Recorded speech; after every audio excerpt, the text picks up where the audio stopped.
Pois é de persoas valientes. Mente?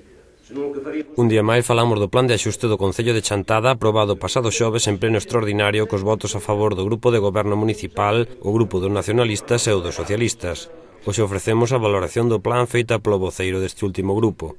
Nos prestamos o apoio porque entendemos que todas as empresas que o Concello ten unha débeda con elas, pois é evidente que teñen que cobrar, como non pode ser de outra maneira, por lo tanto, por responsabilidade, nos apoiamos ese plan, ainda que realmente nos entendíamos que ao mellor debía ser enfocado de outra maneira, pero bueno, en fin, ao final fíxose da maneira que se fixo e, bueno, por eso nos por responsabilidade, como dixe antes, lle prestamos ese apoio. O voceiro socialista criticou a postura dos populares ao negarse a dar o visto bo ao plan, xa que engadiu a débeda fora xerada durante o mandato do Partido Popular. O Partido Popular, de alguma maneira, intenta mancharnos aos demais, non? É dicir, neste caso, manchar o BNG e o PSOE, que foron os que formaron o goberno anterior, como que nós xeneramos tamén parte desa débeda. Iso é mentira, e ademais, eu iso, o outro día no Pello deixei moi claro, é dicir, ademais, fixen constar en ata, que se ele era capaz de demostrarme que nós, como goberno, habíamos incrementado o déficit do Concello de Chantada nun solo euro, que o día seguinte presentaba a dimisión para a miña casa. Estou esperando que mo demostre. Entón, polo tanto, é dicir, aquí cada un, como di o refrán, que cada pau aguante a súa vela. Ledo insistiu que o goberno bipartito reduciu a débeda en 3 millóns.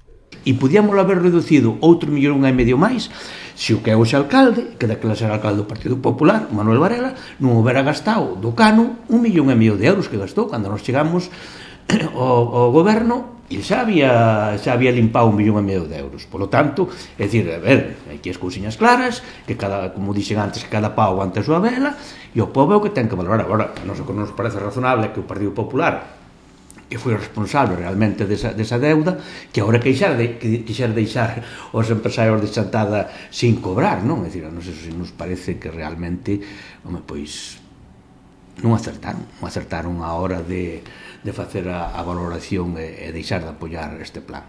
Estásenos continuamente, de alguma maneira, por parte do alcalde e do Partido Popular, bueno, que ustedes cobraron o canon. Oiga, mire, nós cobramos o canon porque Manuel Anxo Taboada é un servidor, cando gobernábamos con Chantada Nova, preocupámonos de reclamalo.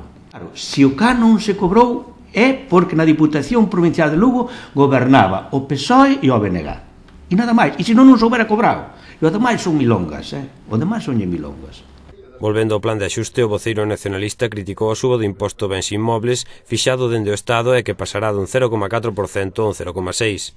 Dun goberno que na pasada campaña electoral cansouse de dicir por activa e por pasiva que non iba a subir os impostos. Era nada máis chegar ao goberno, o primeiro que fai é subir impostos. É dicir, agora sube no o IBE, co cal, te o dicían moi ben, pasou no do 2 ao 4. Perdón, eso, o sea, pasar do 0,4 ao 0,6, co cal estás incrementando unha auténtica barbaridade, casi o 50%, ou sin casi, non? Por lo tanto, eso vai a repercutir a xente do noso Concello.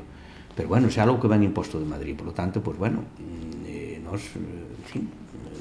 Tamén lle parece excesivo aos socialistas o 5% de intereses que teñen que pagar as administracións locais que se acollan ao préstamo do goberno para saldar as débedas cos provedores.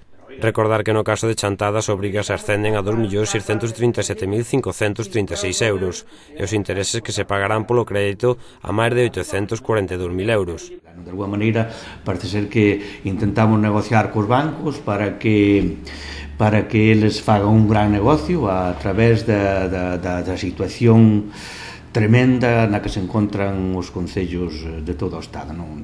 Pero, bueno, ese é o único que hai, ese é o único que se presentou, e é unha salida, pero nós entendemos que é unha salida, desde logo, que non nos parece acertada, non nos parece que facer negocio, como dixe antes, a conta dos concellos, e iso, en fin.